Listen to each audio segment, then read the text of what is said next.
Hello children, today we will be learning Geography, Class 7, Chapter 9, Agriculture.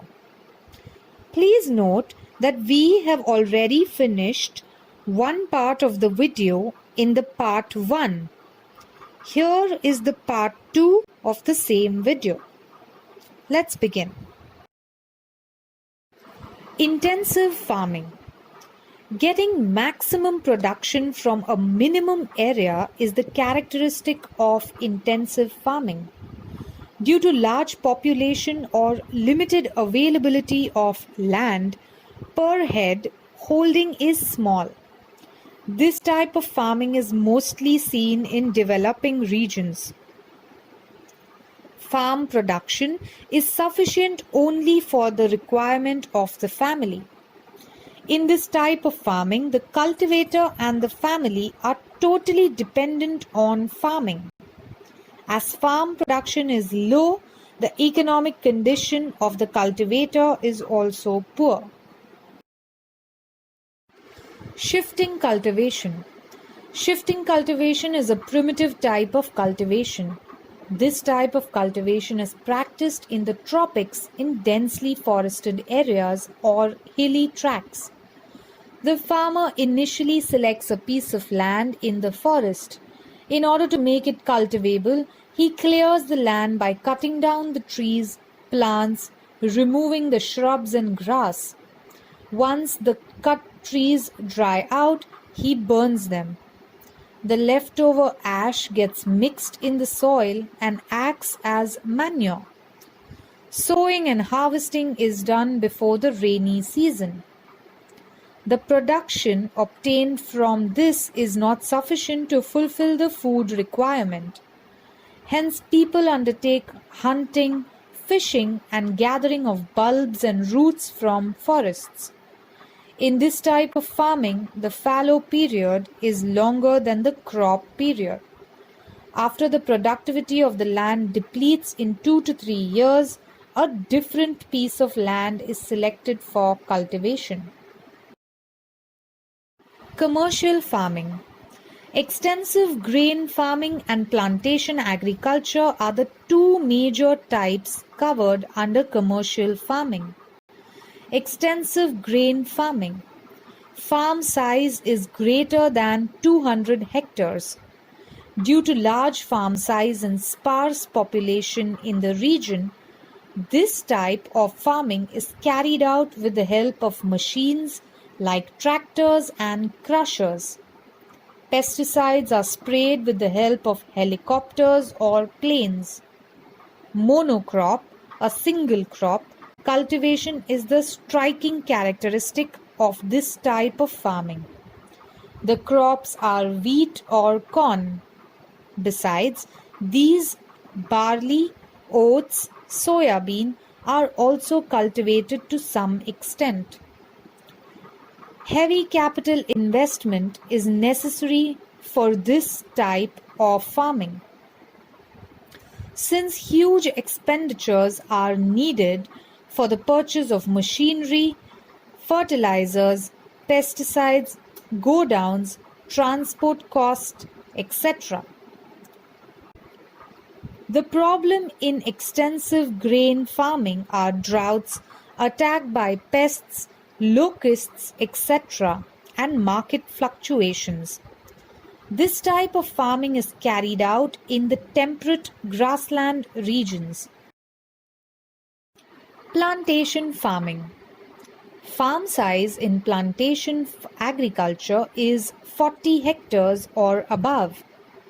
As plantation agriculture is practiced in hilly tracts, use of machines is not possible, and hence local manpower becomes important. The crop for which the geographical conditions are favorable is planted. This is a single crop cultivation practice too. This type of agriculture does not produce food grains. Only commercial crops like tea, rubber, coffee, coconut, coca, spices, etc. are planted. This type of farming began and spread mostly during the colonial period. It is practiced in the tropics. This type of farming requires large-scale capital investment due to the long duration of crops, use of scientific methods, exportable production, processing, etc. Climate, manpower, deterioration of environment, economic and managerial problems are the major issues faced by this type of agriculture. This type of agriculture is practiced in India and other South Asian countries like Africa, South and Central America, etc. Market gardening. Market gardening is a type of cultivation developed in modern times. This has developed mainly as a result of urbanization and the ready markets available in urban centers. Farmers cultivate vegetables and other items in the vicinity of urban centers to cater to the demands of city dwellers. This type of cultivation works on a principle of economics, demand and supply. The land holding is small. Use of irrigation, organic and chemical fertilizers, low investment, use of manpower, demand of markets, use of science and technology, etc. are the characteristics of market gardening. It is dependent on good transport network. The quality and price of the product is determined by rapid transport. Hence, this type of farming is also known as truck farming. Horticulture or floriculture. Cultivation of flowers and fruits is a subtype of market gardening. Fruits and flowers are the major products of this type of farming. In this type of farming, modern as well as traditional methods are used. The size of farms is small and every plant is cared for properly. In recent times, use of irrigation, chemical fertilizers, greenhouses, etc. is being made for getting more profit. Major products of horticulture are flowers like lily, gerbera, tulip, dahlia, chrysanthemum, marigold, etc. These fetch a good price in the market. Different native and exotic fruits like mangoes, custard apples, grapes, bananas, pomegranates, dragon fruits, cherries, oranges, raspberries, strawberries, mulberries, etc. are cultivated in fruit farming. At places like Mahabaleshwar, Panchgani, Pune, Nagpur, Jalgaon, Nasik, etc. Countries having Mediterranean climate, France and Italy, are famous for horticulture. Do you know?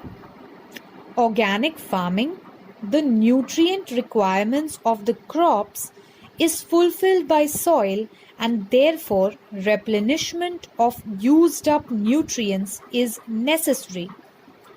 Nutrients are also used abundantly to increase the yield. Organic fertilizers are prepared for this purpose. The litter should be decomposed in the ground. Grasses like sesbania or jute are also buried in soil for making manures. Cow dung and compost manures are used. Vermicompost is obtained from organic waste. When farming is done using all vegetal matter mixed in the soil, it is called organic farming. For controlling pests, organic pesticide like neem can be used. The crop obtained from organic farming is high in quality. Chemical fertilizers and pesticides are not used in such type of farming. Observe the pictures in figure 9.12 and briefly describe the type of agriculture shown in the picture. Use the space below the picture. Agrotourism. Agrotourism is a new field in tourism. In the tropics, various types of agricultural products are cultivated. Hence, there is greater scope for agrotourism.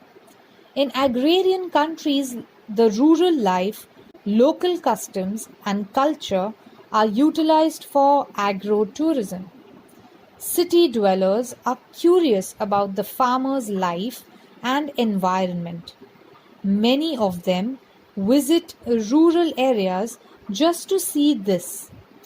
Agrotourism is financially beneficial for the farmer and his village.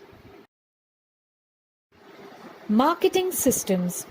Marketing systems are necessary for making the goods produced by the farmers available to the consumer at a fair price and in time. The importance of marketing system in countries like India will become clear from the following points. Agriculture in India is scattered over vast areas. All farmers are not organized. Most of the farmers are economically weak and cannot market their production on their own. That is why the system of Agricultural Produce Market Committee is established at the taluka level. At these places, farmers bring their produce and sell to the traders. As farm produce is perishable, there has to be a proper arrangement for its sale. Institutes like farmers' organizations, consumer societies, etc.